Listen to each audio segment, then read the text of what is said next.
squad's been announced for the big test at Eden Park. Big game of the year. Yeah. Both nights, really. Well, I'm actually looking forward to,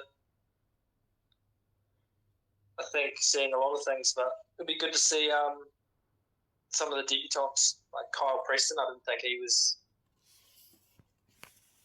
going to get a game because I thought he was injured. Yeah, there was chat about him exactly. having that ankle injury, but he's obviously Kaka. Yeah, and then also on the South African side, they've got Ethan Hooker. So I think he might have had one game. I don't know if it was against the Barbarians or not, but he's going to be he's the other debutant. I think he's the only debutant for the Springboks, but it's a bit of a risk. You don't really see. I suppose it's pretty classic for Rassie to pull something out of the hat, but it's pretty rare you see someone get a debut against the All Blacks at Eden Park. So that'd be that'd be good massive. too. 22 years old. Both those young bucks. Hopefully they get a little bit of time anyway to settle into their craft. Yeah, this would be like one of the best games to learn from. Like you can't really get much more pressure. Apart from a pressure, man. World Cup final, World Cup much, final, or knockout game. Yeah, yeah, as big as it gets almost. yeah. So front row for the All Blacks is the group: Cody Taylor, Fletcher Newell, Scott Barrett, captain. Tupou Vai moves into lock from the flank. Simon Parker gets a second test. Artie is going to pull up his 100th, and Wallace Satiti back in at 8. That's forwards. Yep. That's the back row that you picked, actually. I was looking back yesterday. Yeah. Yeah, it was that, or that was my first squad, and I'm happy with that. But if it wasn't going to be that, it would have been good if they had maybe Artie still at 8, move Wallace to 6, Duplessis at 7. They've got Duplessis on the bench, so I suppose he's going to still come on. And then they've still got the option of having Tupou Vai. I don't know if they would do that. He might be pretty tired, but he can still go back to 6 the second half. But yeah, in terms of that forward pack, that's a pretty good forward pack. You've got a strong bench as well, but we'll get to that later, I suppose. But yeah it's good squad. Yeah, right. Good pack. Finley Christie halfback, Bowden Barrett 10, Rico on the left wing, Geordie Barrett at second 5, Billy Proctor stays in the centre. They bring in Amoni Narawa and Will Jordan at the back there, and that's the starting 15. Yeah. I suppose sticking with Christie, probably the safest option, But they were talking about Ratana, but it was just down to the wire. I think it's the safest option to stick with Christie, Yeah, with his rib. If he's fractured a rib or 2, I'm not 100%, but he played through a bit of discomfort against the RGs. Yeah. There was a bit of talk about having Bowden and D-Mac in the starting 15, like having Bowden at fullback, obviously. And then, push Will Jordan to the wing? Yeah, shifting Jordan to Luani's wing or putting Narawa on the left wing, vice versa. But I think it's better to stick with it. I think the problem that Will Jordan was having was he was kind of exposed. He was left out on his own a lot the last game under the high ball. And I'm not saying it was all Reece. It might have been a bit of both wings, but I think it was just they were box kicking a lot more down the Reece side and that side of the field. And you can't really leave your fullback out on his own like that. So Nada was, I think, a lot more aware, like in terms of being in the air and all that. So he's going to be probably a lot better in that space. Yeah, Narawa, he played damn well against the French when was it the third test? He played damn well, and I was like, he should have been probably in the squad from the get go, not as injury cover, just getting called up. Because Mm, he's a pretty damn good wing. In his first year, he was unlucky with that back or neck injury, whatever he had, because that kept him out of his first year, because he's only got 3 tests. yeah, yeah, he's very unlucky in the last couple of years. I think he was fully fit for that World Cup, and they thought he was going to get in, but he missed out for someone else. Can't remember who it was, but yeah, he has been unlucky, and hopefully this year in this game he's going to really put a show on and show the world that what he's truly capable of. Yeah. Especially under the high ball, I am excited to see the battle in the for the high ball. Like you've got Colby, one of the best in the world, and a lot of things in the back three, and then young Kanan Moody as well. Moody, yeah. So he's been a bit touch and go this last year. So I think he'll step up for the occasion against the All Blacks. But yeah, the aerial battle is going to be one to look out for. Yeah, it's their bread and butter, I suppose. South Africa's. Oh yeah, So much kick they pressure. rely on everybody. We'll roll into the bench. Samasoni Tokiaho, Tamati Williams, Taro Lomax, Fabian Holland, Duplessis Karifi, Kyle Preston, Quinn Tupaia, and D-Mac. Yeah, that forward pack, like the bench, you could almost, apart from Cody Taylor, I suppose, but you could almost have them starting, like both front rows are just as good. But I think their bench is probably a lot heavier. It's good to see Tyrell Lomax back just in time. Yeah. I would have been... I was kind of expecting if we went down a 6-2 split instead of sticking with the 5-3. Yeah. Because that would have been interesting for them. Leroy Carter, who hasn't had a crack yet, covers 3 positions: halfback, centre, wing. I think he covers the whole back line apart from the first 5. Yeah, maybe second 5 too. Oh, what's the difference?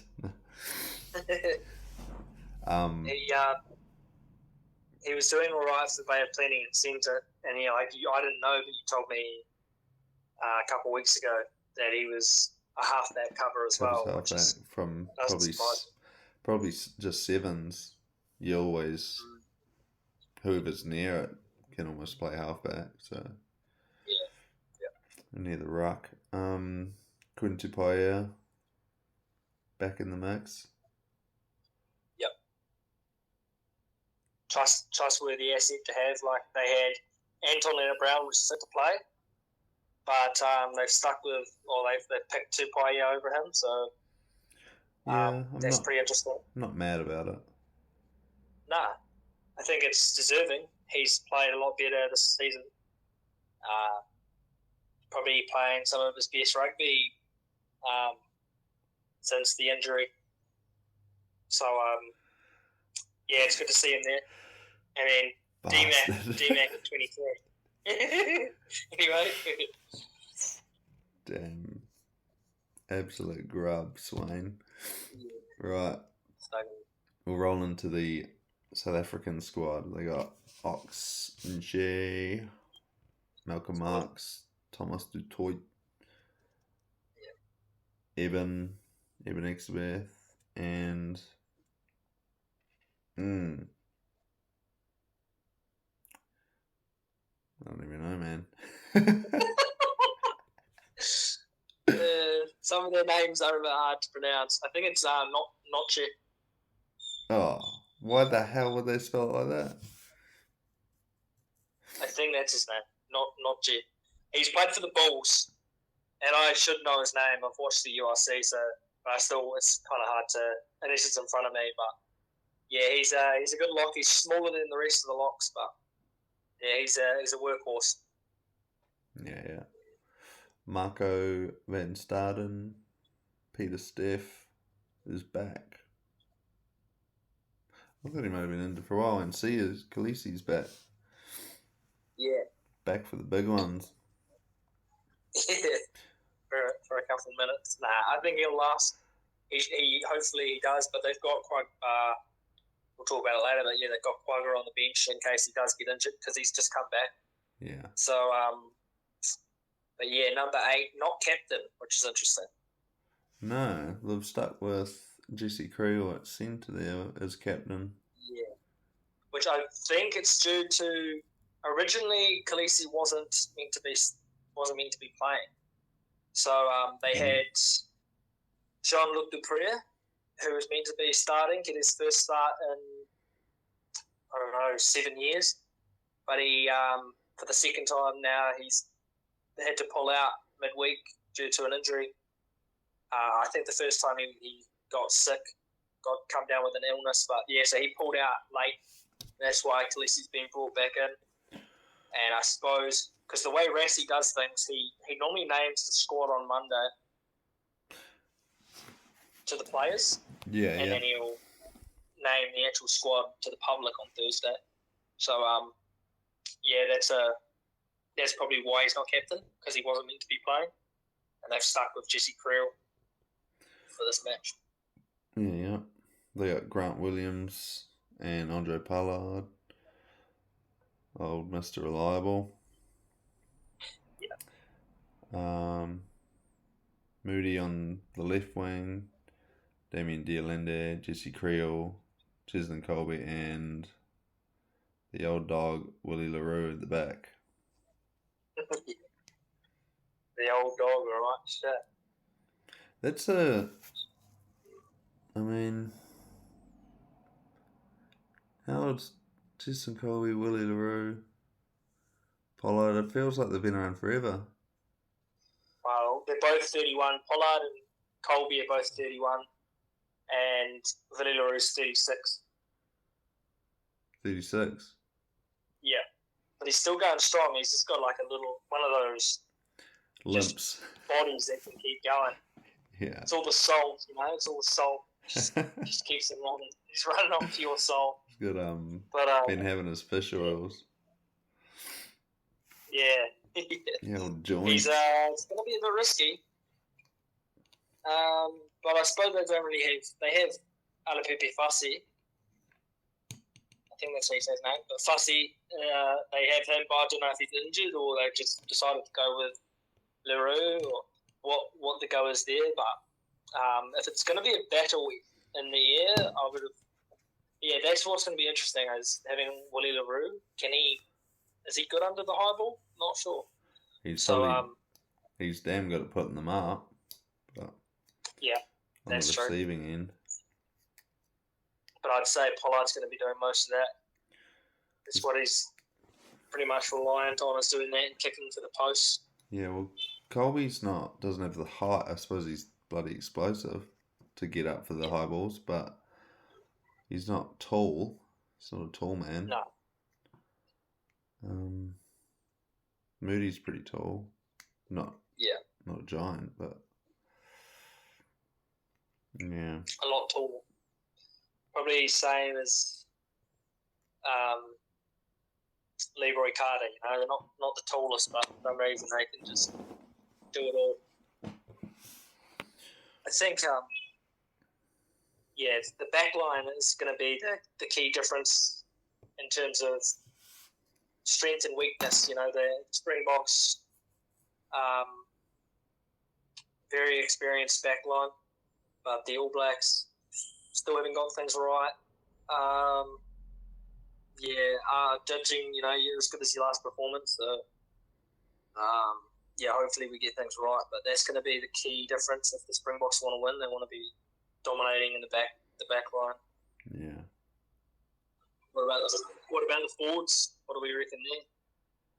Starting forwards, or their second forward pack. No, it's pretty much. Damn. Peter Steph is a damn good player. And that World Cup final, I couldn't bloody get over it. He was just killing everyone. Yeah. Malcolm Marks. I think there's been a few injuries to the Springboks, which is because they've always stuck with Bongi, the Orc, and the whether he's off the bench or starting, and having Marks there as well. They've kind of worked together, but they've got Hendrik Wessels, I believe. Yeah. And Venter. Yeah, so he's going to be. Yeah, he's quite unexperienced, so that'll be another interesting one is the bench coming off. And also, everyone is expecting the Springboks to have a 6-2 split. At least they've gone with the 5-3 split. They have. Krabus Reinhardt, Sasha Feinberg, Ngona Zulu, and Ethan Hooker, like you said. That was his debut. Yeah. So yeah, it's a bit of a surprise that Russ is thrown out there. Maybe because I guess the forwards can last longer now, or whereas in the past they haven't been really able, and then they 50 minutes, 60 minutes gone, then they bring all the bomb squad back in, and I think maybe now it's just a matter of this trying to get other styles of play, other game plans in, or the players can just last longer. They don't need it. They don't rely on it as much. Do they think we're going to run it heaps or run their backs tired or something? Yeah, I thought about that, but then I think they're not going to probably train. They're going to be thinking about that, obviously, the way the All Blacks are going to play, but I think it's more they're going to be wanting to play to their game, which is going to be the box kicks and that. So maybe it's just going to be a big day for the backs doing that. Maybe that's why they've gone with Ethan. Ethan Hooker, though, it's interesting. A young fella. Maybe they had no other choice. I thought it would have been better to have Fussy at 23, or they do have injuries, but yeah, it's going to be a good game, and interesting how it plays out. I think everyone's kind of expecting it to be just box kicks and that. But come second half, I think it's going to open up. People are saying it's going to be close. Yeah, I think the first half will be, but I think the second half is going to break away. Who? All Blacks, I'm picking. But yeah, just in terms of the All Blacks, like you said, going to be running it a lot. I think it'll be close. They'll kick it. It'll be a kicking contest. Yeah. And then there'll be a few penalties, and then the second half, I think, hopefully the All Blacks can just come out. The past two games last year, that's when we fell off, was the 60th minute. We were in the lead both games over there. But yeah. Mr. Super Sub Quagga Smith. And then they got Lou Diego in his lock cover.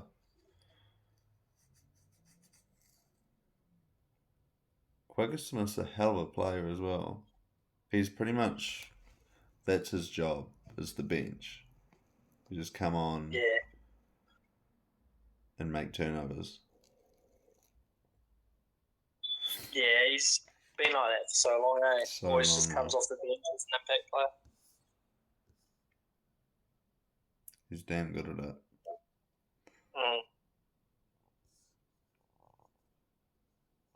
A lot of their players are pushing, they're in their 30s now, though, so I think it's probably time you're going to start trying to give the younger guys an opportunity. maybe due to injury and that as well. That's maybe why they've gone with some of these younger guys. I like the look of Marco van Staden. He played pretty well against the Wallabies. So, him having a shot at Eden Park would be a good time to see how he goes. Yeah. And Peter Steph-Joy, like you said, just a machine. Has a bit of problem with injuries and that here and there, but when he's on, he's on. Like, he's the world's best player in the league. So, yeah, it's going to be massive. Massive occasion. What was it, 80? I think, I can't remember when South Africa last won at Eden Park. It was 1936 or 8 or something. They last beat the All Blacks there. There's a stat for you. That's so long. Yeah. Like, I thought it was like 50s or 60s. No, still long, 30s. but, like 30, 40 year difference. What are we on? Like a 50 game winning streak there or something in over 30 years. Yeah. It's just like a massive target on your back, eh? Yeah, it is. But we've probably had it there in the last 10 games. It's been a massive game. Eden Park, it's always a big game. Squads for Australia versus Argentina. Here we go, far away. Straight into it. Tom Robinson gets another start. Billy Pollard. Brumbies. Taniela Tupou, Nick Frost, Tom Hooper in the locking department. Rob Valentini, Fraser McWright, and Harry Wilson's back at captain. Harry Wilson? Yeah. Oh. Nick White, who should have been retired. Tom Liner, so he's back starting. Yeah. Corey Tall gets another start. Second cap starting on the left wing. Leneki Tau, Joseph Suali'i at centres. Max Jorgensen and Andrew Callaway at fullback. Oh, okay. Callaway. So I suppose Tom Wright. Tom Wright's injured, yeah. Probably going to be out for a while. What are the key points in that squad, you reckon? Well, having Fraser McWright and Harry Wilson back, the two Reds Lucies working together with Rob Valentini, who's a devastating ball runner. They're going to miss Will Skelton, who's got to go back to top 14 at La Rochelle.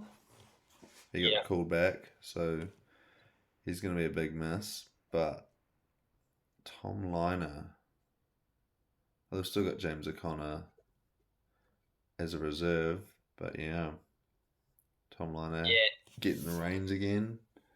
It's definitely a kind of a good move to have Jock on the bench as an experience come on if it's a close game. Tom Liner is a good starter. He started the whole season for the Reds, so. And he done well in a forward pack that was going backwards against the Lions. Like, that first game, there's not much he could do. Like, they got no go forward. Especially when he's pretty much thrown in the deep end, bugger all experience at that level. Yeah. But he handled himself well. The wings, Max Jorgensen, who's just turned 21, I think. Young blood. Yeah, and same with Corey Tall, he's young as well. But they are fast. Yeah. Like, they're the players that you get the ball and you're like, oh, they could be on here. It's the same wingers that were against the Springboks in the second test? Second test, yeah. They both got a meat pie. Jorgensen started the first one, he got a try. I think it was only one try, but yeah, he still scored. Yeah. He's almost scored a bloody try a game. He's the one that got Yeah.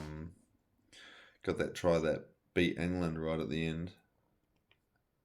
Yeah, and it seems like he wasn't. You couldn't really notice him in Super Rugby. That first year, he was only 19, or yeah, I think he was only 19, so cut him a bit of slack. But I think he got steamrolled.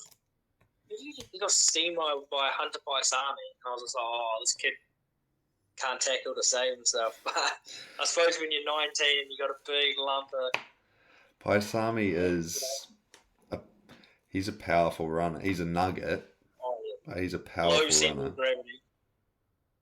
So yeah, that. But I suppose he's starting to grow into that position, get a bit more comfortable, and now he's pretty much claimed that spot now in the Wallabies, so that starting spot.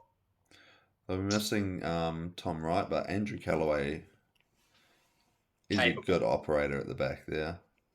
Yeah, definitely. He's always been a Mr. Consistent. Yeah. Never really had a bad season. Yeah, he's a good replacement to have. He always seems to score. Always seems to score when he was on the wing. He would always score against the All Blacks. Yeah. That's what I noticed anyway.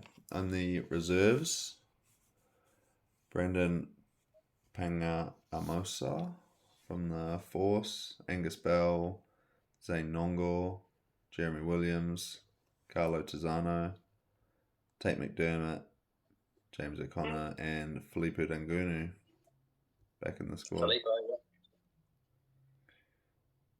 So they'd like to keep Angus Bell on the bench. Yeah. Probably one of the best props in the world. Loose heads. He's a damn good ball runner. He's one of their most devastating ball runners. Zane Nongo is a good ball runner as well. Carlo Tizzano. Good. He's good. Yeah, Tizzano. Has he come back from injury, or was he just not picked for the Wallabies against the Springboks? It seems unlikely they wouldn't pick him against the Springboks. Yeah, I think he was just not picked. But I'm pretty sure he was leading try scorer in Super Rugby. Yeah, I think he was. For the Force, there was his mate, Pangaamosa. Yeah, they're keeping McDermott on the bench as well. Yeah. So I think they're going to come out pretty strong in the second half, or try to finish strong.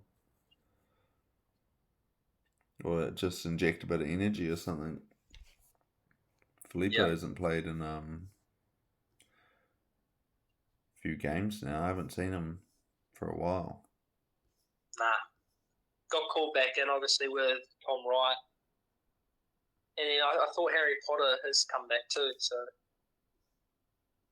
that's another player to consider. Yeah. Because he's got some talent. But obviously not picked, so sticking with Filipo. Yeah, so that's that squad. That's the we roll on to the Vamos Pumas. Roll on, son. Alrighty, so seems to be an unchanged front row, but we're going with Mako Vivas, Julian Montoya, and Joel Sclavi. So that's your front row. And then in the engine room, we got Franco Molina and Pedro Rubiolo. I think they both got about 40 caps between them. I think they were the same against the All Blacks. The back row, we've got Marcos Crema at open side, Juan Martin Gonzalez and blind side, and at number 8, they've gone with Pablo Matera.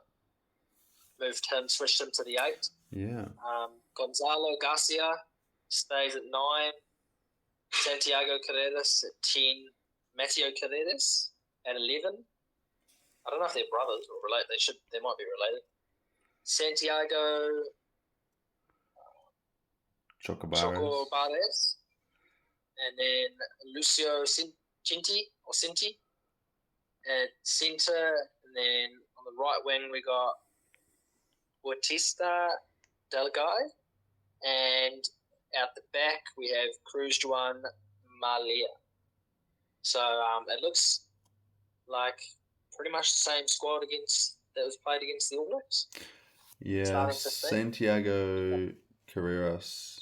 I think he was playing started fullback, but he got moved in after their 10. Who was their 10? Got injured, and he moved in and ran the ship. But he done a damn good job. How's that back row though? That's a strong back row. Yeah. Scary. Pablo if Pablo can back up what he done against us, because he's playing like the best footy of his bloody life. Yeah. And that's saying something, because he's had a pretty good career so far. Yeah. Definitely. So that's that's the starting 15, and then we roll on to the bench. We've got Ignacio Ruiz as replacement hooker, Francisco Corio Margarete, and Boris Wigner. Boris Wigner is on his debut. And then Guido Pitti, the experienced lock on the bench, and Joaquin Oviedo, Augustine Moyano as sub halfback, and then their back two sub players is Geronimo Prisciantelli and Benjamin Elizalde to wrap up the 23. I'm not gonna lie, so I don't know a hell of a lot of these players. Nah, it's kind of hard to know the players from Argentina. They don't play Super Rugby anymore. Yeah, you don't. You've got to be watching your European rugby. I think there's two debutants. Two debutants in the whole team. So both on the bench. Oh, yeah. One's a prop, and the other one seems to be maybe a first five or somewhere in the back line with Christian Telly. Yeah. The main talking points of this team is definitely the back row, though. I'm looking forward to seeing them go up against the Wallabies. Apart from that, the back line seems pretty much the same, but apart from Carreras. Mateo Carreras and Delgai. Yeah. It's going to be an exciting match, though. I mean, a lot of people are talking about the All Blacks Springboks game, but don't we have a good old curtain raiser before that? Yeah. Spicing up to be a good weekend. They're playing up in Townsville. Aren't they playing up in Townsville? Yeah, in Townsville. Wallabies come back after a loss. They'll be wanting to get this first home game, a win. And Argentina aren't that good at backing up a good win, especially after coming over. They normally do. They play better on the road, but yeah, just after a good win, they seem to drop the standards a bit. But we'll wait and see. Yeah, they've had a week off. That might have been their dud week that they had off. Yeah. How do you see this game playing out? What's the score prediction? I feel like it's going to be high scoring, because both these teams can score some points fast. That might be why you got James O'Connor and a bit of experience on the bench there. Maybe the edge for Australia. Kind of just, depending on how it goes, James O'Connor can adapt his game to either shut the game out or speed it up if they need. I feel like that could be the difference, along with Angus Bell and Zainongor. Yeah. Good ball running on the bench. Tizano turnovers, but depends if they tire out their the Argentinian loose trio, because if Crema, Gonzalez, and Matera are all firing, that is a scary opposition to come up against, especially the way that Pablo was playing the other day, and Crema. Yeah, I was just going to say. Crema's normally the front runner as well, but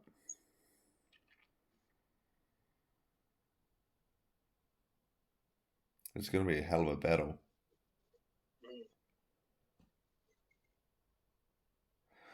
Depends on, I suppose as well, the fitness and the heat up in Townsville could come into it. Yeah. If it's mid-30s or something. Don't know, Tupou and Valentini and that, who haven't had a hell of a lot of game time, are going to go up in there. As well as Santiago Chocobaras, who's a big boy. If he can kind of exploit maybe Suoliti's inexperience, I suppose, in the centres and in Union, along with his wingers as well. They could go along the high ball route like what they've done against us, and it paid dividends because they bloody beat us.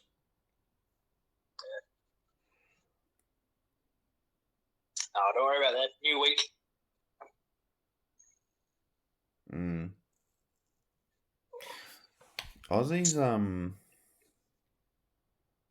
Aussie could be serious contenders, couldn't they? Looking at their team, on paper, it's actually pretty damn good.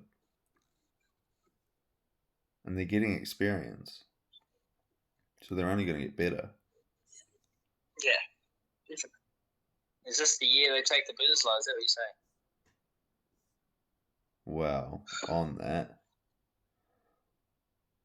the Bledisloe either needs to be 3-game series, or if they're going to stick with 2 games, points differential. Because at the moment, as soon as the first game is played, and if the All Blacks win it, the last game, there's no way for Aussie to even get it. Yeah, right. That's ridiculous. It's stupid. I thought it was for it. Australia has to win 2 or win 1, draw 1. That's stupid. Or do like a 3-test series, but have the first game as like an Anzac test. Yeah. Which I'd love an Anzac test. Hell yeah, same. I thought about it and they were like, I read the articles when they were talking about bringing it in, or had the idea of it, and I was like, oh yeah, I suppose I could see New Zealand rugby side of things. They reckon it wasn't going to bring in enough money or bring in any money. It wasn't going to work out. But I think they're just looking at, it's just a matter of them looking at stats and not realising reality. And I think eventually it would be a humdinger. Yeah, it would be awesome to see, as well as you can see players in Super Rugby, how they're tracking as well, because it'll be partway through Super Rugby season. You could see how they're tracking, even if they chuck out some new blokes, because it wouldn't just for the Anzac, man. Yeah. What's the date again? 25th of April. Yeah, so January, March, April. It's kind of like an annoying time for Super Rugby, but I think it's like the last round, or second to last round, or third to last round. Yeah. But you take a week each side. All Blacks will be without. Because normally you got to be in camp for 2 weeks before a game, at least. Yeah. You give and them then a you week. have the game, and then you probably give the starters a week off afterwards. Nah, don't be soft. You just chuck it straight back in. You could, yeah. But yeah, it'd probably be like 2 to 3 weeks out of Super Rugby. But I suppose that's why you've got 30-something players, because you've got to have depth. Can't be relying on All Blacks. Exactly. But I'd love, because that's when League done it. It'd be like the only time I'd watch League is the Anzac Test. Yeah. As a kid watching it, or the same thing with State of Origin in League. Like their players have to get pulled out of their like club sides to play Yeah, it's kind in of State messy, of isn't it? Origin. Yeah, they play 3 games, and it's like each game's 2 weeks apart 2 weeks or apart, 3 yeah. weeks So apart. they're missing. So It's pretty random. This would just be one. yeah, but they do have 27 rounds, and then they have 4 round in NRL, and then they have 4 rounds in the playoffs.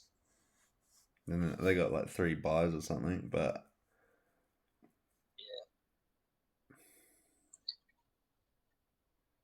it'd just be, they'd have to work around it with rests and stuff like that. Rest, bloody, what was it, load management?